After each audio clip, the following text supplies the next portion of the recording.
We installed 24 by 24 porcelain pavers with synthetic turf strips in between. We used two different types of synthetic turf, a shorter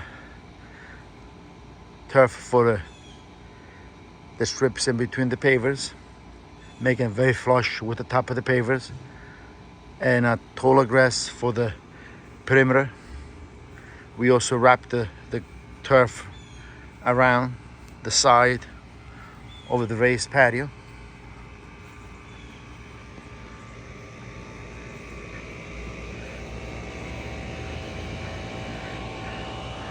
The synthetic turf that we use in between the patio